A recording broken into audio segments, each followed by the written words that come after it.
Balita Ngayon.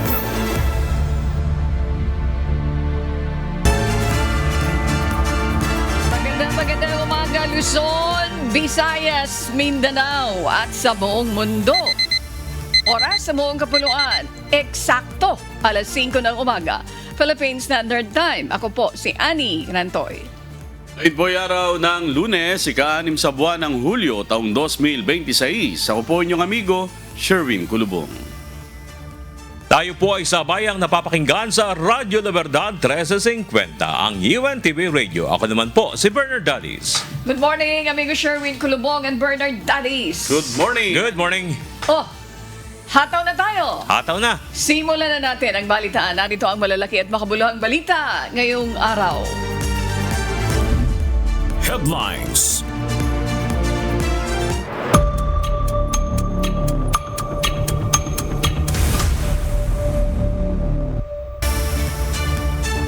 Magsisimula na mamayang hapon ang inaabangang impeachment trial ni Vice President Sara Duterte. Kabilang sa inaantabayanan ay kung sinong mga senador ang magiging present oras na magsimula na ang nasabing paglilitis. May humahataw na balita si Jed Naresina.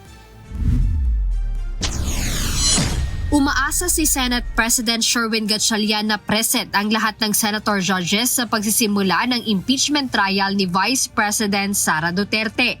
Ayon kay Senator Gatchalian, bilang isa ang nasabing paglilitis sa pinakamahalagang responsibilidad ng Senado, inaasahan niyang makikibahagi silang lahat sa maksaysayang aktibidad na ito. Gayunpaman nilinaw ni SP Gatchalian na dahil si Senator Jinggoy Estrada ay nasa ilalim ng 90-day preventive suspension ay hindi siya maaaring magsilbi bilang judge sa impeachment trial kay VP Duterte. Paliwanag ng Senate President, kasama sa suspensyon ng kapwa niya senador ang pagbabawal sa kanyang maging hukom sa paglilitis. Samantala dahil formal ng kinasuhan ng Office of the Ombudsman si Senator Rodante Marcoleta sa Sandigan Bayan, inihayag ni SP Gatchalian na naghahanda na ang Senate Sergeant-at-Arms sa mga maaaring mangyari kaugnay nito, kabilang na aniya ang posibleng rally sa labas ng Senado. Bukod dito, ayon sa mambabatas, patuloy pa rin ang pag-uusap ng impeachment court sa kung sino ang kanilang itatalagang presiding officer para sa nasabing trial. Aniya, wala pa ring pinal na pag-uusapan kung may itatalaga rin silang impeachment manager para rito. Ang malinaw lang aniya sa rules ng Senado ay ang Senate President ang siyang tatayong presiding officer sa impeachment trial. Sa kabila ng mga ito, ibinahagi ni SP Gatchalian na ngayong unang araw ng impeachment trial ni Vice President Duterte, asahan muna ang opening statements mula sa korte, House Prosecution Panel maging sa defense team ng pangalawang Pangulo. Aniya, bibigyan nila ito ng mahabang oras kabilang ng ilang preliminary at administrative matters na kailangan nilang maayos bago magsimula ang mismong paglilitis sa pangalawang Pangulo. Jed Neresina, humahataw sa balita ngayon. Pinangalanan na ng House Prosecution Team ang tatlong testigong ipipresenta laban kay Vice President Sara Duterte sa article of impeachment na grave threats at inciting to sa sedition. Para ito sa unang linggo ng paglilitis. May hataw na balita si Rosa Licos. Nakatakdang isalang ng House Prosecution Team sa July 6 to 8 impeachment trial ang tatlong testigo laban kay Vice President Sara Duterte. Nakasaad ito sa manifestation na inihain ng prosekusyon sa Senate Impeachment Court. Ito ay sina Attorney Jeremy Loto, Regional Director ng National Bureau of Investigation o NBI Bangsamoro Administrative Region for Muslim Mindanao, John Mark Calilong, Senior Agent ng NBI Cyber Investigation and Assessment Center. Gayon din si retired AFP Captain Belinda Bello, Executive Director ng Legislative Security Bureau, Office of the Sergeant-at-Arms ng House of Representatives. Kaugnay ito ng Article of Impeachment laban sa Vice Presidente na matinding pagbubanta at inciting to sedition. Noong April 29, humarap sa pagdinig ng House Justice Committee kaugnay ng impeachment complaints laban kay VP Duterte ang dalawang kawani ng NBI.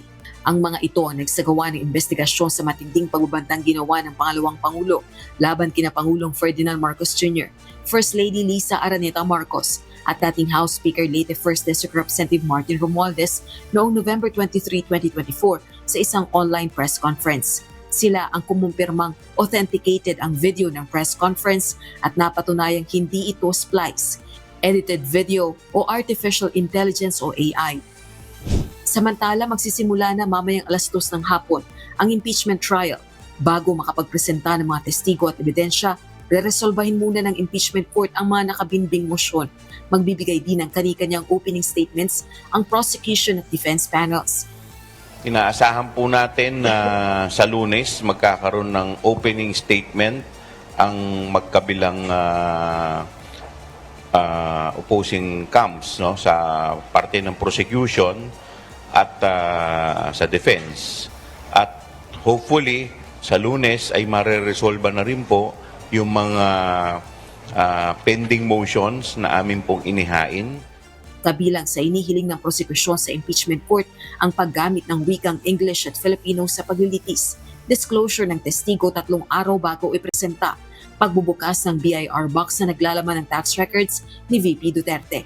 Wala pang katiyakan kung sisipot si VP Duterte sa unang araw ng paglilitis sa kanya. May opsyon ng Vice Presidente na humarap sa impeachment trial sa pamamagitan ng kanyang abogado. Rosa Licoz, humahataw sa balita ngayon. Naniniwala si Pangulong Ferdinand Marcos Jr. na mas magiging madali ang paglalabas ng katotohanan kung personal na haharap si Vice President Sara Duterte sa Senate Impeachment Court. Ayon sa Pangulo, mas mainam kung ang mismong inaakusahan ang magbibigay ng paliwanag sa halip na dumaan lamang sa kanyang mga abogado. Gayunman nilinaw ni PBBM na personal lamang niya itong pananaw. But of course, it would be much easier to get to the bottom of everything if you can speak to the accused directly. And the accused can answer directly, not through secondary channels, not through the lawyers. Kung diretsong makapagsagot, di siyempre mas magiging maliwanag ang proseso, mas magiging madali ang proseso. But that's just my own opinion, and that's not a legal opinion because I'm not a lawyer. Hataw Balita ngayon. Inaasahang magiging seryoso at formal ang takbo ng paglilitis kay Vice President Sara Duterte kaugnay ng kanyang impeachment case at para sa mga manonood at tututok sa gaganaping trial ng ilang legal terms naman ang inaasahang madalas naggagamitin sa buong pagdinig. May hataw na balita si Dante Amento. Makasaysayan ang impeachment trial ni Vice President Sara Duterte na magsisimula mamayang hapon. Ayon kay Dean Tranquil Salvador III, miyembro ng defense team noon ni dating Chief Justice Renato Corona, inaasahang magiging formal at seryoso ang takbo ng paglilitis sa Senado. Nakasuot ang mga senador ng kanilang mga robe habang ginagampanan ang tungkulin bilang mga hurado na makikinig at susuri sa mga ebidensyang ihahain ng magkabilang panig. Serious yung proceedings, nakasuot ng robe yung ating mga senator judges at makikita niyo ron parang ang tatlong bahagi or tatlong roles na ipi-play ng mga tao. Hindi naman dahil maglalaro, no, but the roles that they will perform. Inilahad dito ang ilan sa mga bagay na dapat na abangan at asahan sa loob ng impeachment court. Una, ang Senate President ang inaasahang magsisilbing presiding officer na siyang magtitimon o gagabay sa buong daloy ng proseso. Ang panig ng prosekusyon ay pangungunahan ng mga congressman sa tulong ng mga private prosecutor, habang ang depensa naman ay binubuo ng mga abogado na magtatanggol sa Vice Presidente. Magsisimula ang unang araw sa pamamagitan ng opening statements mula sa magkabilang panig upang ilatag ang kanilang mga kaso. Hindi lamang sa mainstream media ay sa social media ay nakasubaybay sila. So ito yung mga aasahan ninyo sa unang araw. Ngayon, pwede rin, ito rin mangyayari na magpipresenta, i-allow sila magpresent ng opening statements. Ayan, opening statements. Sino ba? Ay mamimili sila kung sino sa kanila sa prosecution. Minsan, hindi lalampas sa dalawa yan. Susundan ito ng paghaharap ng mga testigo sa pamamagitan ng direct examination at pagsusuri ng kabilang panig sa cross-examination. Tatalakayin din ang mga mabibigat na basihan o grounds para sa impeachment gaya ng culpable violation of the Constitution, betrayal of public trust, bribery at graft and corruption. Ang buong proseso ay maaaring tumagal ng 4 hanggang 5 buwan. Ang panig ng prosekusyon ay may nakalaang humigit kumulang 60 araw para magpresenta, habang ang depensa naman ay may 30 araw. Pero alam ko, yung kanilang commitment, ang prosecution, 60 days. Around, thereabout, 60 to 62 days. Yung depensa, mga 30 days. So kung bibilangin mo yan sa actual hearing dates, depende kung parang 3 araw lamang sa 1 linggo yung ano nila, so abutin yan ng mga 4 hanggang 5 buwan. Mabilis yan sa 3 buwan. May kapangyarihan ang impeachment court na mag-contempt o parusahan ang sinumang kalahok na hindi rerespeto sa proseso o magsasalita tungkol sa merito ng kaso sa labas ng korte. Sa pagbubukas ng impeachment trial, magiging sentro ng atensyon ang mainit na sagutan ng mga abogado at ang kanilang mga objection sa loob ng tribunal. Mahalagang maunawaan ng publiko ang mga terminolohiyang ito upang masundan ng maayos ang daloy ng paglilitis. Asahan ang madalas na paggamit ng mga terminong gaya ng sustained at overruled kapag may objection. Kapag ang presiding officer ay nagsabing sustained, ito ay nangangahulugang pinagbigyan o tinanggap ang objection ng abogado. Ibig sabihin, ang tanong ay hindi dapat sagutin ng testigo o ang ebidensya ay hindi papayagang maipasok. Sa kabilang banda, ang terminong overruled ay nangangahulugang ibinasura o tinanggihan ang objection. Yung ano lang po dyan, baka magulat kayo, yung mga pag-resolve ng objection. Di ba? Meron dyan, pag overrule, ibig sabihin deny. Okay? Kasi legal yun eh. Very legalist yung word na yun. Sabi niya, overrule. Sabi niya, ano ba ibig sabihin ng overrule? Ibig sabihin, dininay yung objection. Pag sinabi namang sustained, makikita mo, tingnan yung mukha ng abogado, galing ko, no? Yan. Kasi ibig sabihin, granted ang kanyang objection. Sa madaling salita, pinahihintulutan ng korte na ituloy ang pagtatanong o pagpresenta ng ebidensya dahil walang nakitang mali sa legal na aspeto nito. Maraming uri ng objection ang maaaring asahan ng publiko. Kabilang sa mga pinakakaraniwan ay ang leading questions o mga tanong na nagdidikta ng sagot, misleading, vague o malabo, at hearsay o mga impormasyon base lamang sa sabi-sabi. Pwedeng leading, misleading, conclusion of fact, conclusion of law, vague, compound question, marami yan. Incompetent to testify, inadmissible as evidence. Ako, kung ano-ano yan. Tapos sabihin niya, that's hearsay. Yan, asahan niyo yan, mag-aaway yan, diba? Sa hearsay. Okay, marami. Maaari ring i-object ang isang testigo kung siya ay itinuturing na incompetent lalo na kung wala siyang personal na kaalaman sa pangyayari. Bukod dito, sa bahagi ng cross-examination, maaaring subukan ng mga abogado na i-impeach o gibain ang kredibilidad ng isang testigo sa pamamagitan ng pagpapakita ng mga inconsistent statements o ebidensyang magpapatunay na ang testigo ay may pansariling interes o kinikilingan. Pinapayuhan ang publiko na maging mapanuri at huwag magpadala lamang sa emosyon kundi unawain ang mga legal na prosesong magaganap. Dante Amento, humahataw sa Balita Ngayon. Nag-deploy na ang Philippine National Police ang nasa 6,630 police personnel para magpatupad ng seguridad kalinsabay ng pagsisimula ng Senate impeachment trial laban kay Vice President Sara Duterte. Bahagi ng security operation ang pag-activate sa Special Task Group na magbabantay bago, habang at pagkatapos ng impeachment proceedings. Ide-deploy ang mga pulis sa may North, South at Front sections ng J.W. Jokno Boulevard sa Pasay City upang mapanatili ang kaayusan at asistihan ang mga motorista at pedestrian. Layon din ng mga ito na mapigilan ang anumang tangkang pagantala sa isasagawaang impeachment trial. Nag-install na ang PNP ng karagdagang CCTV camera sa mga strategic location habang naisapinal na rin ang plano at koordinasyon para sa traffic rerouting plan. Muli silang mapila ng pakikipagkaisa at pakikipagtulungan ng lahat upang mapanatili ang kapayapaan at kaayusan sa pagdaraos ng impeachment trial. Hataw Balita Ngayon. Abiso sa mga motorista. Pansamantalang sarado ngayong araw ng Lunes, July 6, ang ilang bahagi ng Jokno Boulevard sa Pasay City. Kalinsabay ng pagsisimula ng Senate impeachment trial laban kay Vice President Sara Duterte. Ayon sa advisory ng Pasay Traffic and Parking Management Office, isasara sa mga motorista ang Jokno Boulevard hanggang sa Seaside Boulevard hanggang sa Atang de la Rama Street. Ipatutupad ang road closure tuwing araw ng Lunes, Martes at Miyerkules mula alas 7 ng umaga hanggang alas 7 ng gabi. Pinapayuhan ng mga apektadong motorista na dumaan muna sa Macapagal Boulevard at planuhin ng mas maaga ang pagbiyahe para naman sa mga commuter. Hataw Balita ngayon. Sa ibang balita, nakabalik na ng bansa kahapon si Pangulong Ferdinand Marcos Jr. mula sa 4 na araw na official visit sa Vancouver, Canada. Bandang alas 4 ng hapon kahapon nang lumapag ang sinasakyang eroplano ng Pangulo sa Ninoy Aquino International Airport. Ayon kay PBBM, naging mabunga ang kanyang pagbisita sa Canada kasunod ng ginawang pakikipagpulong kay Canadian Prime Minister Mark Carney.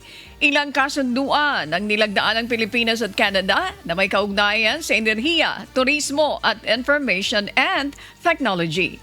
Nagpasalamat rin si Pangulong Marcos sa suporta ng Canada sa posisyon ng Pilipinas sa West Philippine Sea.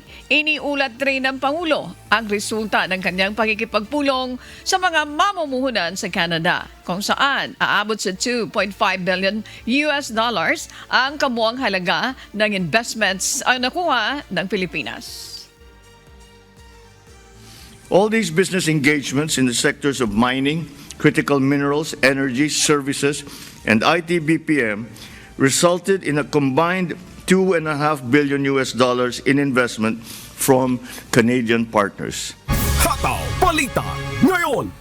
Nababahala si Pangulong Ferdinand Marcos Jr. sa posibleng maging pagbabago sa pulisiya ng bansa sa West Philippine Sea issue kapag natapos na ang kanyang termino sa 2028. Ayon sa Pangulo, walang isyong hihigit para sa kahalagahan ng usapin sa West Philippine Sea. May hataw na balita si Nel Maribohok. Aminado si Pangulong Ferdinand Marcos Jr. na mayroon siyang pag-aalala pagkababa niya sa pwesto sa taong 2028. Isa na rito ay ang maaring maging pagbabago sa pagtrato ng pamahalaang Pilipinas sa usapin sa West Philippine Sea, kung saan agresibo ang ginagawang aksyon ng China. Well, of course, it's a very important issue for the Philippines. So if you're asking me if I'm worried that the policy of the Philippines will change after I leave office, of course I am. Because it's almost, not quite, but it's almost an existential issue for us. Ayon sa Pangulo, napakahalagang maisulong ang 2016 arbitral ruling na pumabor sa Pilipinas laban sa China ukol sa maritime disputes. Ang issue sa West Philippine Sea anya ang isa sa pinakamahalagang issue sa Pilipinas. And I think the rightness in our positioning, in terms of the way we position the Philippines in our foreign policy vis-a-vis the arbitral award, is validated by countries like Canada who support it and see it as simply a enforcement of international law and the defense of our territorial integrity and the exercise of our sovereign rights within our sovereign territory. Samantala, para sa Pangulo, hindi makakatulong ang ginawa ng China na ideklarang persona non grata si Defense Secretary Gilberto Teodoro Jr. dahil magpapataas lamang ito ng tensyon. So it's just not helpful. And I guess, of course, it's China's prerogative to do whatever it is they please. But in the larger scheme of things, in my view, it raises the level of tension rather than lessens it, which is always what we want. And that's why we continue to have open lines of communications with Beijing. Sa kabila nito, ayon kay PBBM, nananatiling bukas ang komunikasyon ng Pilipinas sa Beijing sa gitna ng patuloy na tensyon sa West Philippine Sea. Nel Maribuhok, humahataw sa balita ngayon. Dinipensahan ni Pangulong Ferdinand Marcos Jr. ang anti-corruption campaign ng administrasyon. Partikular na ang patuloy na investigasyon sa flood control projects anomaly. May sagot rin si PBBM sa ipinapanawagan ng kanyang mga kritiko na bumaba na sa pwesto dahil sa flood control scandal. May hataw na balita si Nel Maribuhok. Hindi makatwiran para kay Pangulong Ferdinand Marcos Jr. ang ipinapanawagan ng kanyang mga kritiko na bumaba sa pwesto dahil sa flood control projects anomaly. Paliwanag ni Pangulong Marcos, siya mismo ang nagbulgar sa irregularidad sa flood control projects. I'm the only one that has started to do anything about this. Bakit? Ang mga nakaramba na Pangulo, may nakita ba kayong ginawang ganon? Meron ba silang kinulong? Meron ba silang finish na account? Meron ba silang mga investigasyon na ginawa? Wala. Sa akin lang. Tapos sasabihin, ako daw ang may kagagawan. Kung talagang racket ko yun, ba't ko sisirain yung racket ko? Di ba? That makes absolutely no sense.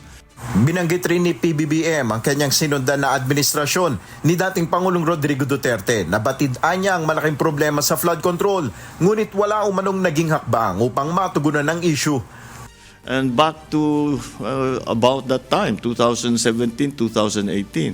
And at the time, President Duterte acknowledged that there were great problems in terms of the flood control projects. Pero wala namang nangyari. Having acknowledged it, he did not find accountability in anybody. So I guess that was left up to me to do. And so we are still doing it. We're still working on it. As I said, the more we look, the more we investigate, the more we find. Mag-iisang taon na mula ng banggitin ni Pangulong Marcos ang mahiya naman kayo remarks sa kanyang State of the Nation address. Sa tanong kung may nahiya nga ba na mga sangkot sa flood control mess, sagot ni PBBM, kasi ang sinabi ko, mahiya naman kayo. Pag tinanong mo sa akin, nahiya ba sila? Yung iba, hindi. Akala nila, karapatan nila yung gagawin na ganun eh. Wala kaming ginagawang mali. Ganyan talaga patakbo rito. Binigyan diin ni Pangulong Marcos na nagpapatuloy ang laban ng kanyang administrasyon kontra sa anomalya sa flood control. Nel Maribuhok, humahataw sa balita ngayon. Biinisita ng mga opisyal ng Department of Migrant Workers sa pangunguna ni Secretary Hans Leo Kakdak ang mga Filipino seafarer mula sa Toronga, Maersk kasabay ng isinagawang port call sa Vancouver, Canada na bahagi ng state visit doon ni Pangulong Ferdinand Marcos Jr. Personal na kinamusta ng kalihim ang kalagayan ng 22 member crew ng barko kung saan 16 sa kanila ay pawang mga Pilipino. Kalinsabay nito ay muli ring nagbigay ng katiyakan ng pamahalaan ng Pilipinas sa patuloy na pagbibigay proteksyon at benepisyo sa mga Pilipinong tripulante, kabilang ng upskilling at career development sa pakikipagtulungan ng TESDA at Marina. Gayun din ang kahandaan ng DMW na tulungan ang mga ito sa kanilang deployment. Hataw Balita ngayon. Abiso sa mga kababayan, muli nang babalik sa 5-day workweek setup ang tanggapan ng Department of Foreign Affairs, Office of Consular Affairs sa May Asiana Building, Doble Dragon Plaza Complex sa Pasay City. Ito ay magsisimula sa July 13, 2026. Sa ilalim ng 5-day work arrangement, magbubukas ang DFA office sa publiko simula Lunes hanggang Biyernes ng alas 8 ng umaga hanggang alas 5 ng hapon. Maliban na kung may holidays. Nauna na ang nagpatupad ng 4-day work week setup ang mga ahensya ng pamahalaan punsod ng State of National Energy Emergency. Hataw Balita ngayon. At para naman po sa mga balita sa iba't ibang panig ng mundo, narito ang ating global correspondent na si Noel Poliarco mula naman sa Edmonton, Canada. Noel, magandang umaga. Global News. Yes, magandang umaga sa iyo, Ani, at good morning sa ating mga kasangbahay. Narito ang ating Global News. Matagumpay na ipinagdiwang ng Estados Unidos ang ika-250 anibersaryo ng kalayaan nito sa pamamagitan ng malakihang pagdiriwang sa Washington, D.C. Sa kanyang talumpati, binigyang pugay ni US President Donald Trump ang kasaysayan ng bansa, mga veterano ng digmaan at ang tinawag niyang panibagong Golden Age ng Amerika. May hataw na balita si James Bontuyan. Sa kabila ng matinding init at pag-ulan na nagpaantala sa programa, libo-libong Amerikano ang nagtipon sa National Mall sa Washington, D.C. para makibahagi sa pagdiriwang na ika-25 taon ng kalayaan ng Estados Unidos. Tampok sa pagdiriwang ang mga military flyover, concert at isang malakihang fireworks display. Sa kanyang talumpati, ipinagmalaki ni US President Donald Trump ang Estados Unidos at ang 250 taon ng kasaysayan ng bansa na patunay aniyan ng katatagan, kalayaan at tapang ng mga Amerikano. For 2.5 centuries, our American Republic has stood as the crowning achievement of human history. This country is the home of freedom. This is the land of liberty. And this is a flag that's the banner of the most extraordinary, most exceptional, most incredible nation ever to exist on the face of the earth. For 250 years, the United States of America has been the hope, the promise, the light, and the glory among all of the nations of the world. Binigyang pugay rin ni Trump ang mga sundalong nakilahok sa ikalawang digmaang pandaigdig, Korean War at Vietnam War. Giit niya, ang kanilang mga sakripisyo ang naging daan upang manatiling malaya ang Estados Unidos at mapanatili ang mga karapatan ng mga mamamayan. Together, we are also reasserting the truth that American strength and power is not something to be ashamed of. It is something that we are very, very proud of. This country has been the greatest force for peace and justice on earth. In the last century, we defeated tyrants, demolished evil, and saved freedom again and again and again. Sa kanyang talumpati, binatikos rin ng Pangulo ang komunismo at mga grupong aniya ay nagbabanta sa mga pinahalagahan ng Amerika. Inihalin tulad pa niya ang komunismo sa isang kanser na dapat agad na masugpo. America will never be a communist country. Won't happen. Communism is a loser, and it always will be. The communist system is the opposite of the American system, and the communist system has never worked. Our warriors did not fight communism on battlefields across the world, only to have that menace rear its ugly head right back here in America. We're not going to let it happen. Binigyan din ni Trump ang lakas ng sandatahang lakas ng Estados Unidos. Bilang halimbawa, binanggit niya ang mga kamakailang operasyong militar ng bansa sa Iran at Venezuela bilang patunay umano ng kakayahan ng Amerika na ipagtanggol ang mga interes nito sa ibang panig ng mundo. You look at Venezuela, you look at Iran, we wiped out their military, and built the strongest military anyone had ever seen. And today it is stronger and more powerful than it ever was before. Kasabay ng pagmamalaki sa lakas ng pwersa ng sundalo ng Amerika, nagbitiw rin si Trump ng biro tungkol sa posible niyang ikatlong termino. But it's really hard to get into our military because people respect and love our country again. Our rise to being the world's strongest and most powerful nation was no accident of history. We rebuilt our military in my first term. We used it a little bit in actually I should say third term, but I won't do that because I don't want any controversy.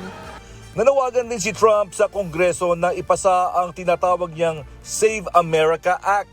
Sa ilalim ng panukala, kailangan magpakita ng valid government ID at patunay ng pagiging mamamayan ng Estados Unidos ang lahat ng botante. America is back, and we want to keep America great, and we will do so by approving the Save America Act which means all voters must show voter ID. All voters all voters must provide a little thing called proof of citizenship. And there will be no mail-in ballots except for illness, disability, military deployment, or travel. And you won't have cheating on the elections anymore. Tinapos ni Trump ang kanyang talumpati sa panawagan na ipagpatuloy ang pamana ng mga nagtatag ng Estados Unidos. Aniya, ang pagdiriwang ng ika-25 taon ng kalayaan ay hindi lamang pag-alala sa nakaraan, kundi simula rin ng isang panibagong yugto para sa bansa. At 250 years old, we may be the oldest constitutional republic on earth, but our country is just getting started because the best is yet to come. This is only the dawn of the golden age of America, and on this 250th 4th of July, we declare, just as they did 2.5 centuries ago, that for our country and for our children and for the cause of liberty, we are going to take our country to new levels, to levels not reached. We're going to make it bigger, better, stronger, and we're going to love it even more.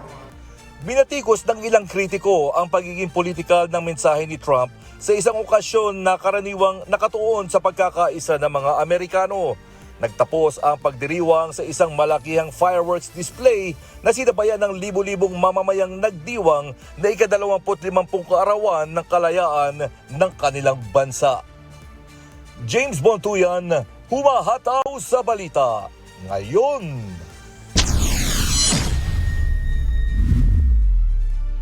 Ilang araw bago ganapin ang nakatakdang NATO summit sa Turkey ngayong linggo, nakausap ni US President Donald Trump sina Russian President Vladimir Putin at Ukrainian President Volodymyr Zelensky. Ayon sa Kremlin at Ukraine, tinalakay sa magkahiwalay na pag-uusap ang giyera sa Ukraine, gayon din ang mga issue sa Iran at gitnang silangan. Sinabi ni Zelensky na nagkasundo sila ni Trump na ipagpatuloy ang talakayan ukol sa posibleng pagwawakas ng digmaan sa panahon ng NATO summit. Samantala, iginiit naman ni Putin kay Trump na patuloy umanong umaabante ang mga puwersa ng Russia sa labanan sa Ukraine. Inaasahang magtitipon sa Ankara sa July 7 at 8 ang mga pinuno ng 32 bansang kasapi ng NATO, kung saan inaasahang muling pag-uusapan ang digmaan sa Ukraine. Hataw Balita ngayon. Dumalo sa libing ng napaslang na pinuno ng Iran na si Ayatollah Ali Khamenei ang 3 sa kanyang mga anak na sina Mostafa, Meysam at Masoud sa Tehran. Isinasagawa ng Iran ang isang linggong mga seremonya bilang pagpupugay kay Khamenei na nasawi kasama ng ilang miyembro ng kanyang pamilya sa airstrike noong February 28 nang ilunsad ng Estados Unidos at Israel ang pag-atake sa Iran. Dumalo rin sa panalangin sina Iranian President Masoud Pezeshkian at Parliament Speaker Mohammad Bakr Ghalibaf, habang libo-libong mamamayan ang nagtipon upang magbigay ng huling paggalang. Kapansin-pansin naman ang hindi pagdalo ng kahalili ni Khamenei bilang Supreme Leader na si Mojtaba Khamenei, na pinaniniwalaang nasugatan sa nasabing airstrike. Pansamantalang itinigil ng 1 linggo ang usapang pangkapayapaan sa pagitan ng Iran at US habang isinasagawa ang mga aktibidad para sa funeral. Pagkatapos ng mga seremonya sa Tehran, dadalhin ang mga labi ni Khamenei sa Qom, Iraq at Mashhad para sa mga susunod pang seremonya. Hataw Balita ngayon. Kinilala ni Venezuelan Interim President Delcy Rodriguez ang sakripisyo at pakikiisa ng mga International Search and Rescue Team na tumulong sa mga biktima ng 2 magkasunod na lindol. Ito ay habang unti-unti nang tinatapos ang mga search and rescue operations at unti-unti na ring itinutuon ang atensyon sa pagkuha sa mga labi ng nasawi, gayon din ang rehabilitasyon ng mga nasirang lugar. May hataw na balita si Tito Paz. Sa isang seremonya sa La Guaira, pinarangalan ni Interim President Delcy Rodriguez ang mga International Search and Rescue Team mula sa mahigit 20 bansa na tumulong sa paghahanap at pagliligtas sa mga biktima ng magkasunod na 7.2 at 7.5 magnitude na lindol noong June 24. Kasama sa pinagkalooban ng Hero of Venezuela Medal ang mga leader ng mga rescue team, habang ginawaran naman ng Venezuela's Hero Dog Medal ang mga search and rescue dogs na naging mahalagang katuwang sa paghahanap ng mga nakaligtas at pagkuha sa mga nabiktima sa ilalim ng mga guho. Kabilang sa mga pinarangalan ang mga search dogs mula sa Turkey, Colombia, Spain, Jordan, Portugal, Slovakia at Czech Republic. Ayon sa Venezuelan National Assembly, umaabot sa 137 search and rescue dogs ang nakilahok sa operasyon. Sa pamamagitan ng kanilang matalas na pangamoy, nakatulong ang mga ito sa paghanap ng mga biktima sa halos 200 gumuhong estruktura. El pueblo venezolano nunca olvidará la mano amiga que vino a atender, que vino a ayudar, que vino a consolar, que vino a acompañar.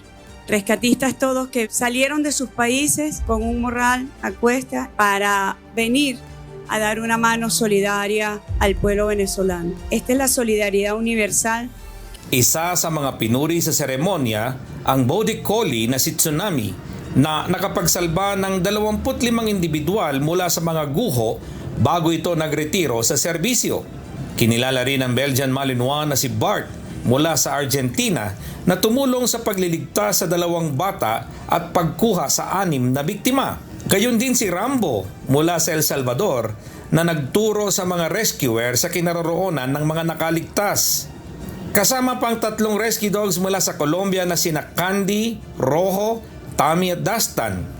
Ayon kay Rodriguez, ang pagdating ng mga rescuer mula sa iba't ibang panig ng mundo ay nagbigay ng pag-asa sa mga pamilyang patuloy na naghihintay ng balita sa kanilang mga mahal sa buhay.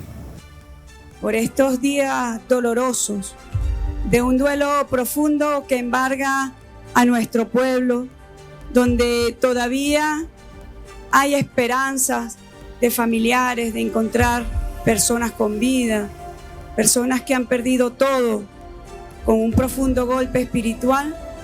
Aquí han estado ustedes, países hermanos, para ayudar a nuestro pueblo. Samantala, patuloy pa rin ang paglilinis sa mga gumuhong gusali sa La Guaira habang may mga pamilya pa rin naghahanap sa mga labi ng kanilang mga mahal sa buhay para sa maayos na paglilibing. May mga volunteer din na nagpapatuloy sa paghahanap ng mga bangkay sa mga gumuhong tirahan. Sa kabila nito, may mga mamamayang bumatikos sa pamahalaan dahil sa mabagal umanong pagresponde noong mga unang oras ng kalamidad. Marami ang nagsabing mga sibilyan ang unang naghukay upang mailigtas ang kanilang mga kapamilya bago dumating ang mga rescuer. Ipinagtanggol naman ni Rodriguez ang pamahalaan at sinabing libo-libong sundalo at mga opisyal ang agad na ipinakilos para sa rescue at relief operations. Sa huling tala ng pamahalaan, umaabot na sa 2,954 ang kumpirmadong nasawi at mahigit 16,500 ang nasugatan at libo-libo pa rin ang nawalan ng tirahan matapos ang mapanirang lindol. Habang nagtatapos na ang karamihan sa mga search and rescue operation, nakatuon na ang mga otoridad sa pagkuha sa katawan ng mga biktima, paglilinis sa mga nasirang lugar at pagbangon ng mga apektadong komunidad. Tito Paz, humahataw sa balita ngayon. Nagsagawa na ng forced evacuation ang mga otoridad sa Guam at Northern Mariana Island kasabay ng unti-unting paglapit ng Super Typhoon Bavi sa mga teritoryo ng Estados Unidos sa Pacific. Una nang nakaranas ng malalakas na hangin ang Saipan kanina dahil sa bagyong Bavi. Nagbabala ang mga otoridad na posibleng magdulot ito ng matinding pinsala, malakas na pagbaha storm surge at higit 11 metrong alon. Nagbukas na ang Guam ng 5 evacuation centers. Subalit napuno na ang isa sa mga ito, kaya inililipat ang mga evacuee sa iba pang lokasyon. Pinayuhan din ng mga residente na agad lumikas kung inuutusan ng mga lokal na opisyal dahil maaaring maging nakamamatay ang malalakas na hangin sa mga lalabas ng kanilang bahay. Babala ng National Weather Service, kung direktang tatamaan ang isla ng Rota, maaaring hindi ito matirhan sa loob ng ilang linggo o higit pa dahil sa inaasahang malawakang pagkasira ng mga bahay, puno at mga linya ng kuryente. Ayon sa mga siyentipiko, mas pinapalakas ng mas mainit na karagatan at malakas na El Nino ang mga bagyo, kaya mas magiging madalas ang mga super typhoon sa rehiyon. Ang nasabing bagyo ay inaasahan ding papasok sa Philippine Area of Responsibility ngayong linggo bilang isa pa ring super typhoon at itinuturing na isa sa pinakamalakas na bagyo ngayon sa mundo. Hataw Balita Ngayon. Nagsimula na ang kauna-unahang clinical trial para sa mga posibleng gamot laban sa Bundibugyo strain ng Ebola sa Democratic Republic of the Congo. Patuloy na dumarami ang mga nahahawa at nananatili pa ring walang aprobadong gamot o bakuna laban sa nasabing strain. May hataw na balita si Aralyn Quijano. Sinimulan na ng World Health Organization o WHO ang kauna-unahang clinical trial para sa 2 posibleng gamot laban sa Bundibugyo Ebola virus sa Democratic Republic of the Congo. Nagpatala na rin ng kauna-unahang pasyente ang pag-aaral na layong matukoy kung epektibo ang mga gamot na MBP-134 at Remdesivir laban sa nasabing uri ng Ebola. Kasalukuyang ginagawa ang mga pag-aaral sa pangunguna ng pamahalaan ng DRC. Katuwang ang World Health Organization, mga scientists mula sa Belgium at United Kingdom at ilang international partners. Inaasahang mahigit 1,000 pasyente ang lalahok sa pag-aaral. The clinical trial of 2 therapeutics began with the enrollment of the first patient. The partners trial will evaluate the monoclonal antibody MBP-134 and the antiviral drug Remdesivir alone and in combination. Ayon sa WHO, umabot na sa 1,460 ang kumpirmadong kaso ng Ebola sa DRC habang 438 na ang nasawi. Sa nakalipas na 2 linggo, nasa 38 na bagong kumpirmadong kaso ang naitala ng ahensya. May mga kaso na rin sa Uganda at 1 kumpirmadong kaso sa France. Pinalakas naman ng WHO ang mga hakbang kontra sa pagkalat ng sakit. Testing capacity has now grown to 10 laboratories set up closer to communities. Contact tracing has improved with 4 in 5 contacts now being followed up, although there still need to be many more contacts identified per case. And treatment capacity has expanded with about 650 beds available in 22 health centers, although about 96% of beds are currently occupied, and we're working on adding a further 300 beds. Gayunman, nananatiling pahirapan ang pagkontrol sa outbreak dahil sa patuloy na karahasan sa silangang bahagi ng DRC. Kamakailan lamang inatake ang isang Ebola treatment center sa Ituri province na ikinamatay ng 2 individual habang napilitang tumakas ang ilang pasyente matapos sunugin ang pasilidad. Despite all this progress, we continue to face significant challenges, including mistrust and violence. Just this week, an Ebola treatment center in Ituri province was attacked, resulting in the deaths of 2 people, and the center was set on fire and patients fled. Nagbabala ang mga eksperto na posibleng maging isa ito sa pinakamalalaking Ebola outbreak sa kasaysayan dahil ilang linggo munang kumalat ang virus bago ito nakumpirma. Mas pinahihirap pa ang pagpigil sa pagkalat ng sakit dahil sa mga regional conflicts sa mga apektadong lugar at paglipat-lipat ng mga tao sa mga karatig probinsya. Patients who enroll in the trial will receive comprehensive supportive care and close follow-up. We're also working to ensure they have access to the two drugs should they prove safe and efficacious in the trial. Inaasahan ng WHO at ng pamahalaan ng DRC na magbibigay ang clinical trial ng mahalagang datos na maaaring magbukas ng daan sa kauna-unahang aprobadong gamot laban sa Bundibugyo strain na maaaring makatulong hindi lamang sa kasalukuyang outbreak kundi pati sa mga posibleng paglaganap ng virus sa hinaharap. Oralyn Quijano, humahataw sa balita ngayon. Walang sapat na otoridad ang ilang opisyal ng Immigration New Zealand o INZ sa pag-aproba ng mga multang ipinataw sa mga employer na lumabag sa mga patakaran sa pag-hire ng mga migrant workers. Dahil dito, napilitan ang ahensya na isauli ang halos 44,000 New Zealand dollars na halaga ng mga nabayarang multa sa mahigit 20 kumpanya. May hataw o humahataw na balita si Early Briones. Napilitang isauli ng Immigration New Zealand o INZ ang halos 44,000 New Zealand dollars na halaga ng mga multang ipinataw sa 21 employer matapos matuklasang walang sapat na otoridad ang mga opisyal na nag-aproba ng mga nasabing parusa. Ang mga kumpanya ay orihinal na pinatawan ng multa dahil sa mga paglabag sa mga panuntunan sa pagtanggap ng mga migrant workers. Kabilang dito ang pagpapatrabaho sa mga ito ng walang valid visa, hindi pagsunod sa mga kinakailangang dokumento ng Immigration New Zealand, at pag-i-employ ng walang tamang accreditation. Ngunit dahil lumampas na sa 3 buwang palugit na itinakda ng batas mula ng maganap ang mga paglabag, hindi na rin maaaring muling pagmultahin ng mga kumpanyang sangkot. Bukod dito, mali rin ang naipataw na 12 buwan stand-down period sa 17 kumpanya. Ang stand-down period ay pansamantalang pagbabawal sa isang employer na kumuha ng mga manggagawang dayuhan. Ayon sa INZ, 6 na buwan lamang ang dapat na ipinataw na parusa sa mga ito.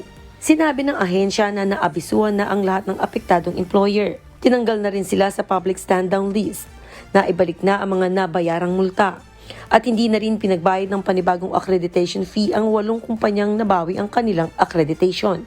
Early Briones, humahataw sa balita ngayon. Hindi makakasama ni Prince Harry ang kanyang asawa na si Meghan at ang kanilang 2 anak sa nakatakdang biyahe nito sa London sa susunod na linggo. Binawi ang orihinal na plano matapos kumpirmahing hindi sila bibigyan ng police security na pinopondohan ng pamahalaan ng United Kingdom. Posible pa rin sumunod si Meghan, Archie at Lilibet kapag lumipat ang biyahe sa Birmingham para sa mga aktibidad kaugnay ng Invictus Game. Hindi pa rin tiyak kung magkakaroon ng pagkakataong makasama ni King Charles ang 2 niyang apo na hindi pa niya nakikita ng personal sa loob ng 4 na taon. Aalis si Prince Harry ng mag-isa para sa mga nakatakdang pagpupulong sa London, habang patuloy pa rin pinag-uusapan ang mga hakbang sa kanyang seguridad para sa natitirang bahagi ng biyahe. Nagsimula ang matagal ng alitan sa usapin ng seguridad matapos bitiwan ni na Prince Harry at Meghan ang kanilang mga tungkulin bilang mga senior royal noong 2020 at lumipat sa Estados Unidos. Hataw Balita ngayon.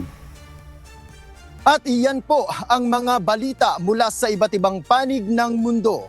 Mula rito sa Edmonton, Canada, ako po si Noel Poliarco. Magandang araw. National News. Naniniwala si Pangulong Ferdinand Marcos Jr. na kailangan munang pag-aralang mabuti ang ideyang ibaba ang edad ng criminal liability sa bansa.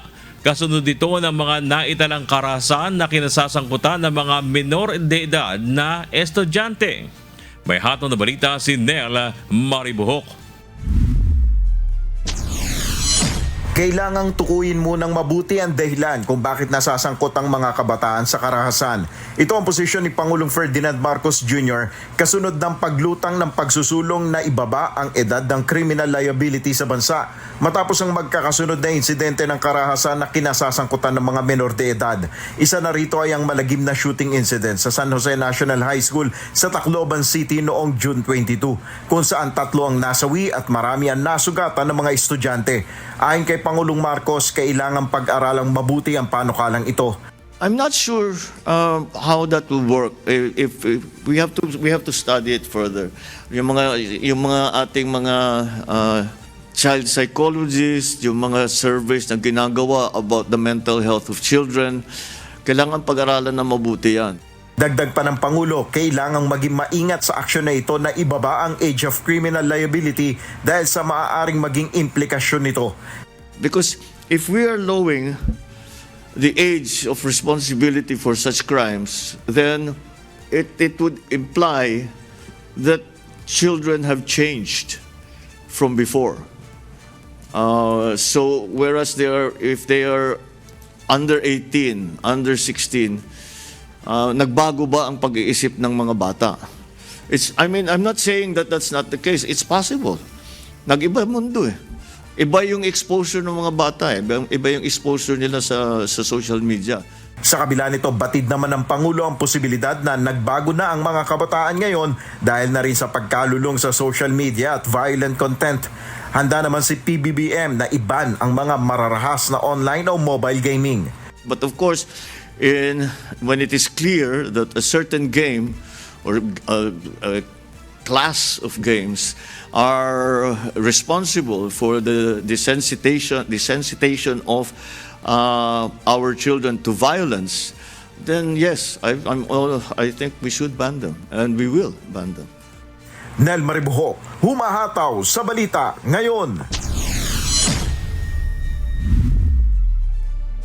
Sa pagpapatuloy ng hataw, balita ngayon, naniniwala ang Department of Information and Communications Technology o DICT na hindi magiging madali ang pagpapatupad ng mga panukalang age restriction at age verification para sa mga menor de edad sa Pilipinas. Ayon sa ahensya, nangangailangan ito ng masusing pag-aaral, malawak na koordinasyon sa mga stakeholders at pagtitiyak na mapapanatili ang data privacy, data security at access ng mga kabataan sa ligtas na digital opportunities.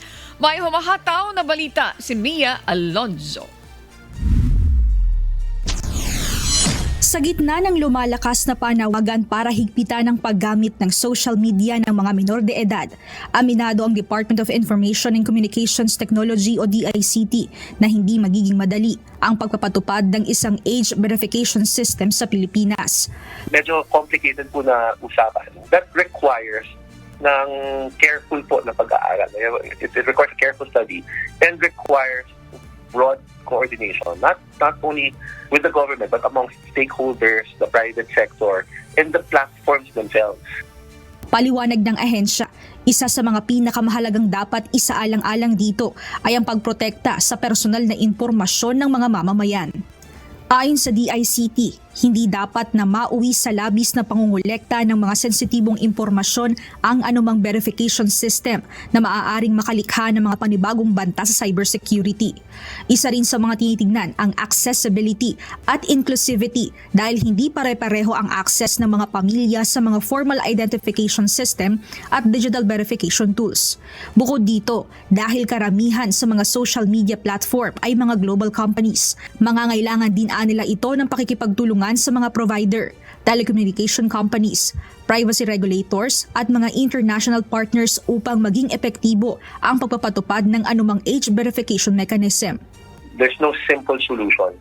Pag sinusubukan po natin i-enforce yung social media and online game restrictions for minors, there's no magic solution po eh. Naniniwala po kami na yung online risks na hinaharap ng mga bata, it's very broad and very complicated.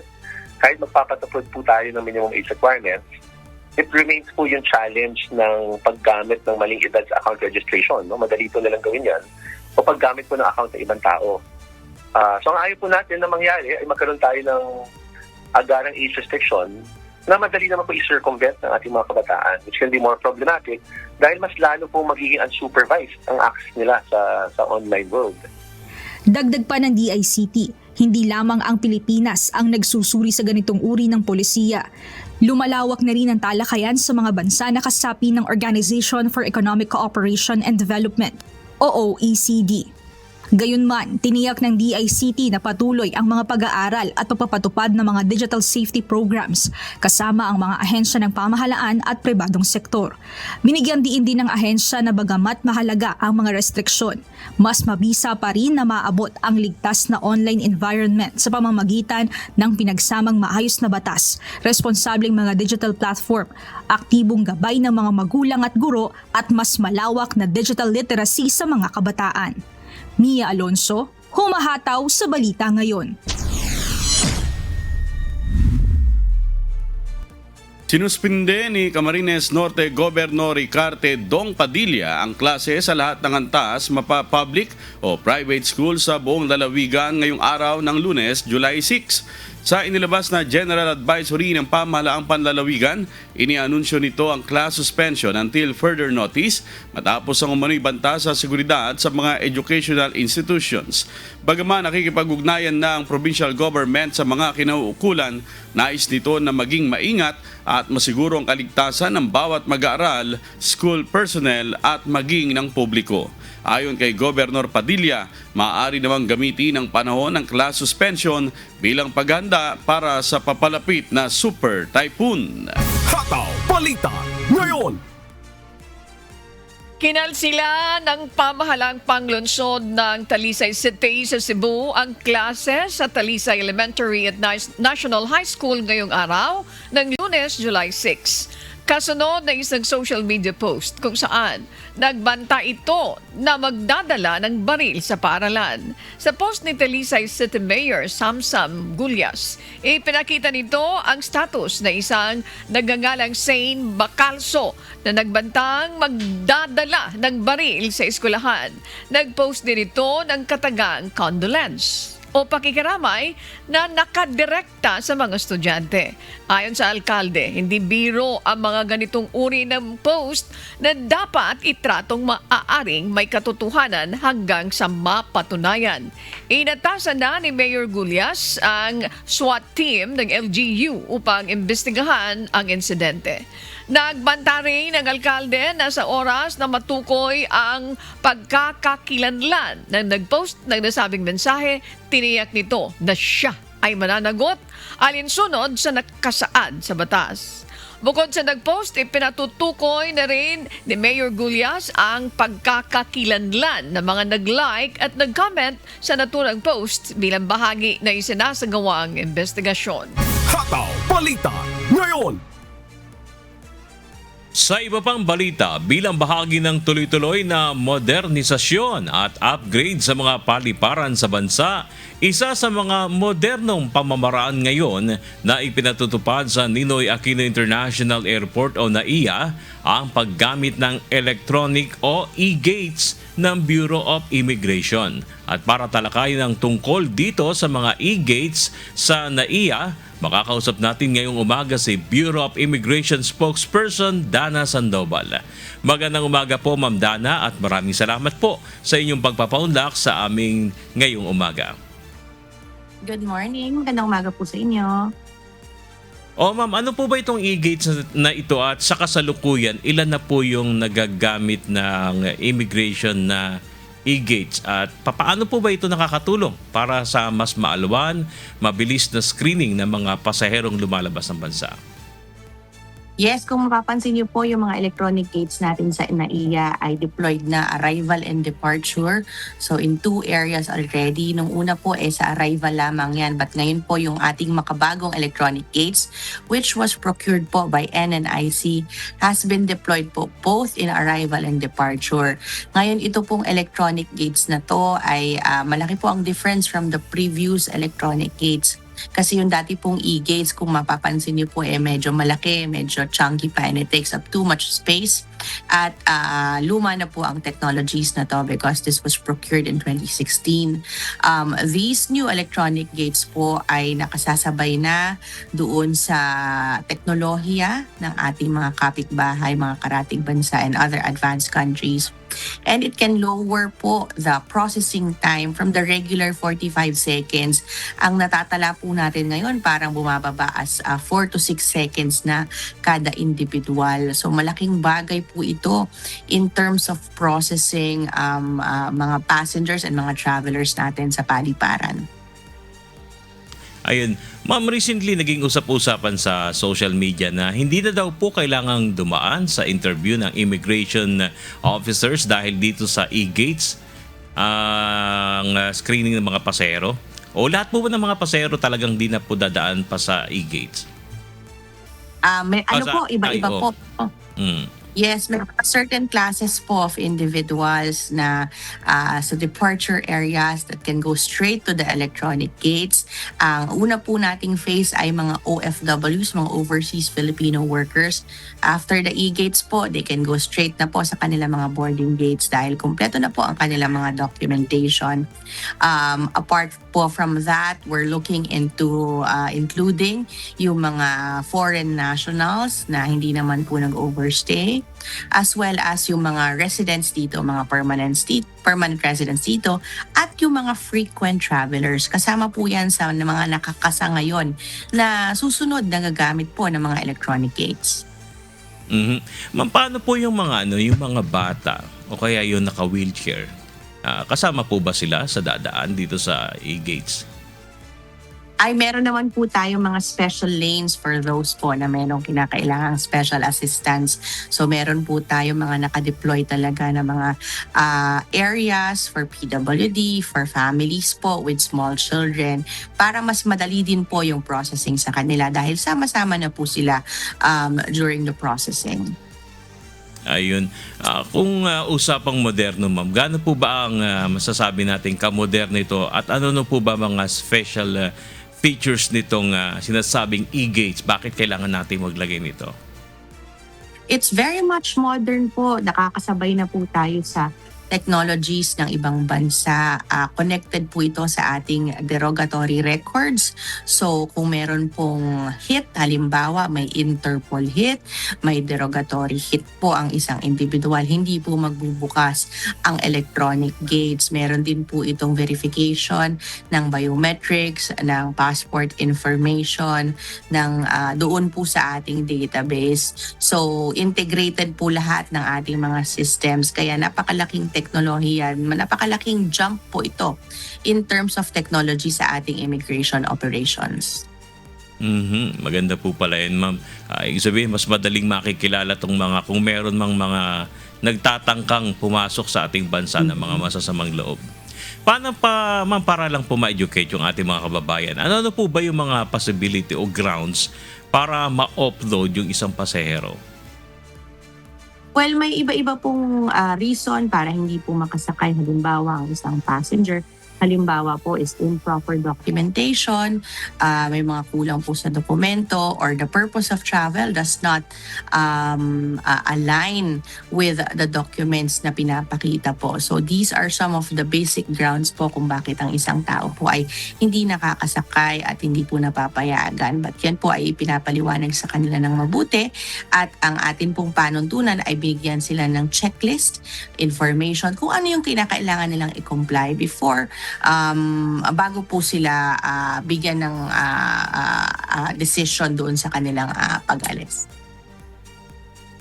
Ma'am, siguro po, mensahe na lamang po ng Bureau of Immigration, lalo na po ngayon na medyo nanunumbalik na po ulit yung mga pagbiyahe ng ating mga kababayan dahil sa pagbaba ng fuel surcharge na nasa sa inyo po yung pagkakataon, ma'am. Yes, inaanyayahan po natin ang ating mga kababayan na i-take advantage Yung electronic gates po natin, it's a new technology. Alam po natin na medyo ang mga Pilipino po hesitant sa paggamit ng new technology. But let's try it. It's fast, it's very convenient, it's easy to use.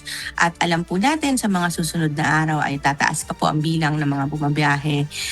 Lalo na sa second half na tayo ng taon. So nandito lamang po ang Bureau of Immigration para ibigay po sa inyo ang tamang serbisyo, mabilis, efficient na serbisyo po para sa ating mga mamamayan. Maraming salamat po. Ayun, maraming salamat po, Ms. Dana Sandoval, ang tagapagsalita ng Bureau of Immigration. Magandang umaga po, ma'am. Good morning, salamat po. Hataw Balita ngayon.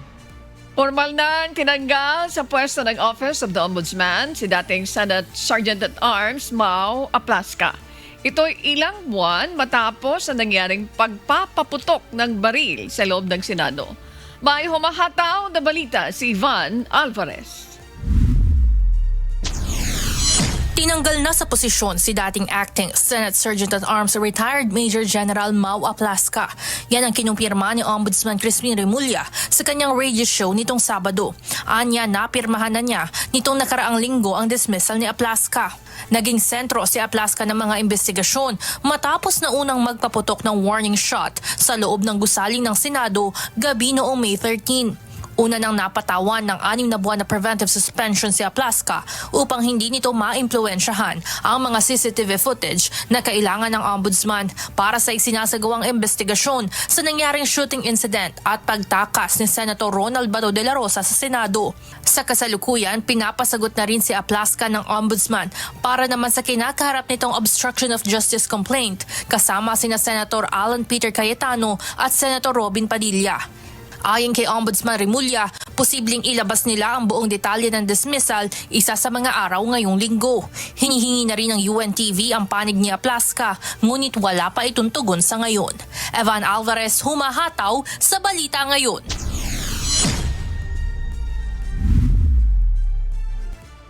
Napatay sa isang operasyon sa Maguindanao del Norte ang leader ng Bangsamoro Islamic Freedom Fighter o BIFF. Si Ismael Abubakar alias Commander Bungos, chairman ng BIFF Bungos Faction, ay may patong sa ulo na 3 milyong piso. Si Lea Ilagan, humahataw.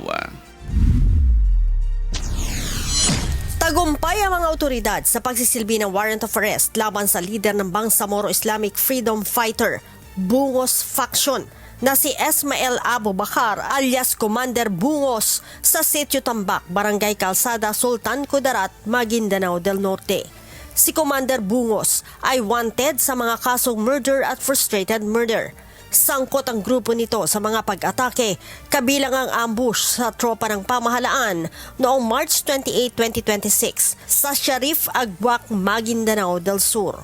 Sinasabing nanlaban si Bungos sa mga otoridad na nagsilbi ng warrant of arrest kung kaya't gumanti ng putok ang mga pulis na siya nitong ikinamatay.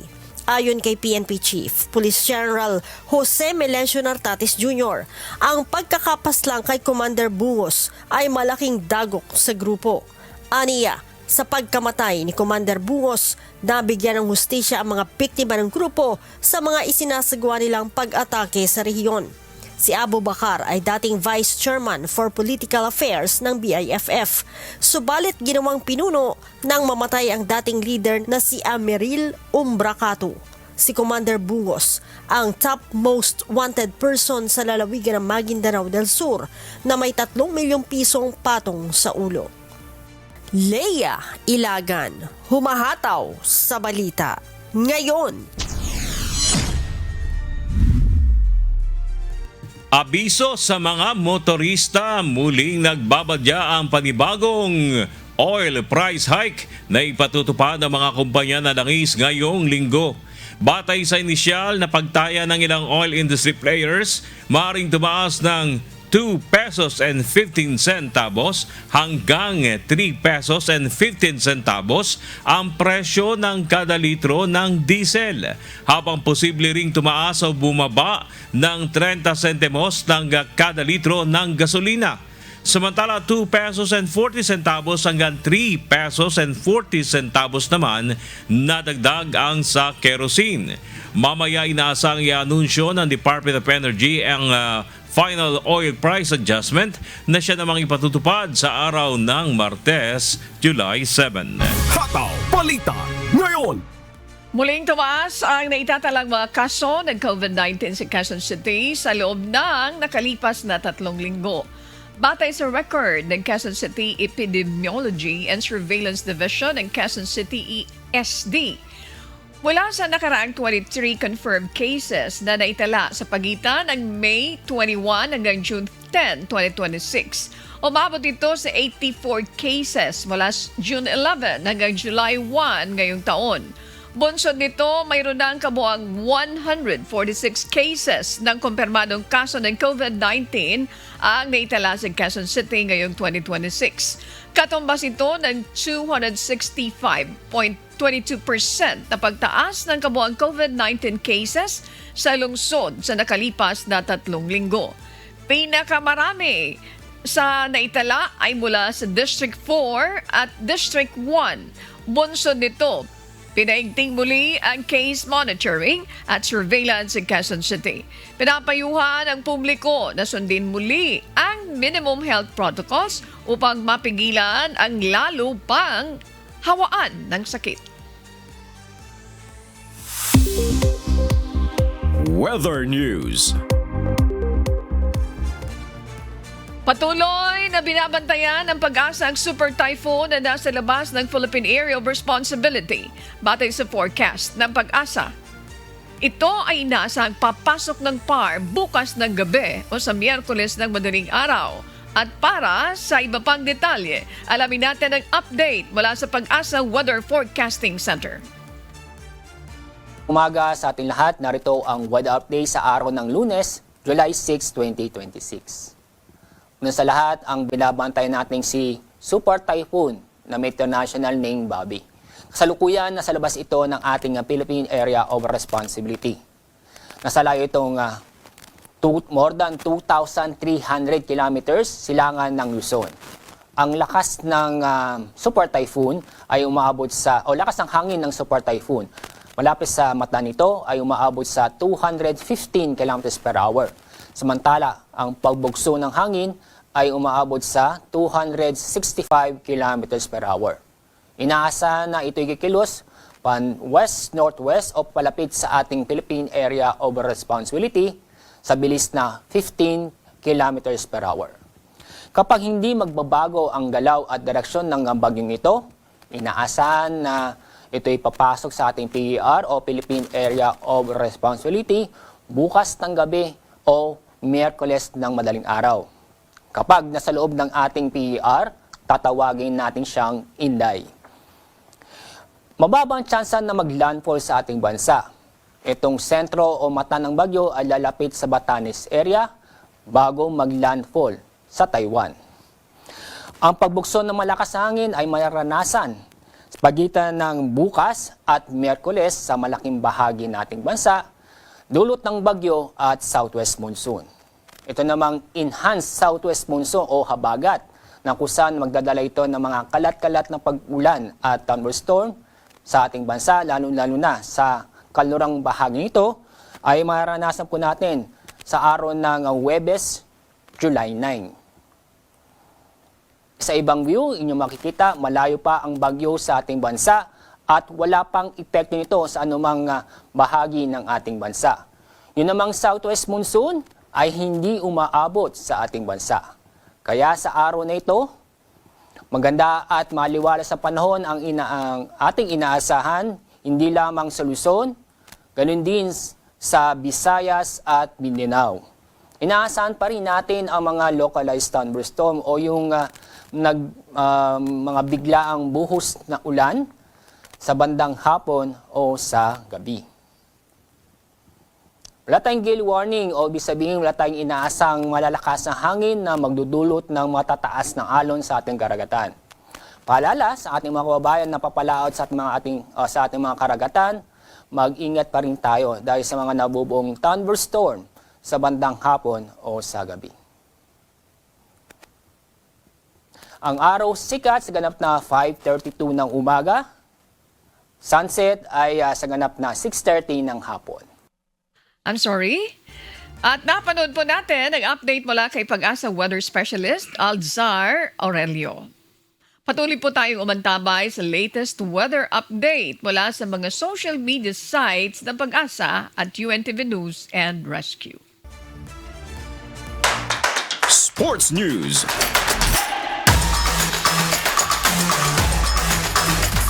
Muling gumawa ng kasaysayan ang Pinay tennis sensation na si Alex Ayala matapos niyang talunin ang world's number 3 sa WTA ranking na si Shivan Tek sa round of 32 ng Wimbledon Center Court sa Britanya. Kapwa nagpamalas ng galing ang dalawang tennis sensation sa center court ng Wimbledon. Sa unang round ng game, ipinakita ni Shivan Tek ng Poland na siya ring defending champion ng torneo ang pagiging dominante sa court. Ngunit hindi nagpatinag ang pambato ng Pilipinas at muli pinatunayan ang kanyang lakas matapos na may panalong set 1 at set 2 sa score na 7-6 at 6-2. Marami ang humanga sa galing ni Ayala matapos ang kanyang makapigil hiningang pagsalba sa bola nang halos dumapa na sa grass court. Bukod sa kanyang Filipino fans, nagpahayag din ng paghanga kay Ayala ang ilang tennis legends, kabilang na sina Maria Sharapova na tinawag siyang isang star. Habang inspirasyon naman para sa mga kabataang Pilipino kung ituring si Ayala ng sports icon na si Billie Jean King. Dahil sa kanyang makasaysayang panalo, aabanti na si Ayala sa round 16 ng 2026 Wimbledon kung saan sunod niyang makakaharap si Jasmine Paolini ng Italy na siyang world's number 4 sa WTA ranking. Hataw Balita ngayon. At matapos ang kanyang makasaysayang panalo sa round 32 ng 2026 Wimbledon kung saan tinalo niya ang defending champion ng torneo at world's number 3 na sa WTA ranking na si Iga Świątek ng Poland. Nakapagdala ng malaking pag-abante sa kanyang ranggo sa Women's Tennis Association ang Pinay tennis star na si Alex Ayala. Mula sa nakaraang number 32, umangat si Ayala sa bilang world's number 28 sa WTA rankings. Sakaling magtagumpay sa kanyang laban sa round 16 ng Wimbledon at matalo si Jasmine Paolini ng Italia, may posibilidad na sumampa sa number 23 ang WTA rankings ng Pinay tennis sensation. Hataw Balita ngayon. Binati naman ni Pangulong Ferdinand Marcos Jr. ang tennis sensation na si Alex Ayala matapos nitong talunin ng defending champion na si Iga Świątek ng Poland sa third round ng 2026 Wimbledon Championship. Ayon kay PBBM, napanood niya ang second set ng laban noong umaga ng Sabado.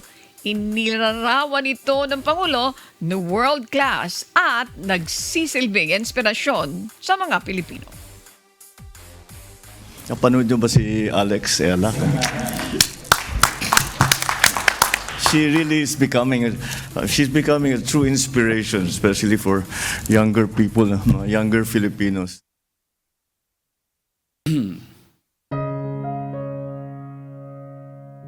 At sa aming ibabahaging mga salita ng Diyos na ating sandigan mula sa unang Juan Kapitulo 5, talatang 3. Sapagkat ito ang pag-ibig sa Diyos, na ating tuparin ang kanyang mga utos, at ang kanyang mga utos ay hindi mabibigat.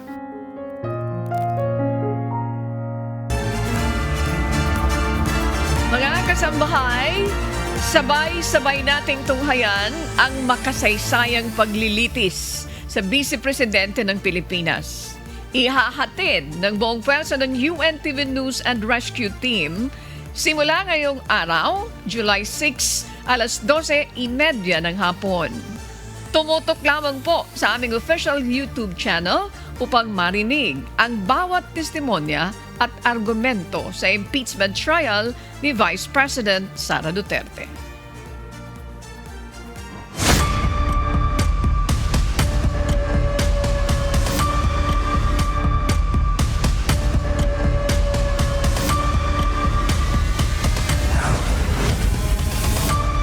Vice President Sara Duterte Impeachment Trial Special Coverage. yan po ang mga humahataw na balita ngayong umaga ng Lunes, ika-6 sa buwan ng Hulyo 2026. Ako po inyong amigo, Sherwin Kulubong. Sa ngalan ng lahat ng bubuo ng UNTV News and Rescue, UNTV Radyo La Verdad 1350 at ang ating mga correspondent mula sa Pilipinas at sa iba't ibang panig ng mundo. Ako naman si Bernard Dadis. At dito po sa UNTV at UNTV Radyo La Verdad 1350. Diyos ang aming sandigan, serbisyo publiko ang aming pinahalagahan. Ako naman po si Annie Rantoy. Stand by for a while. Susunod na po ang Good Morning Kuya. Salamat po sa Diyos at magandang umaga.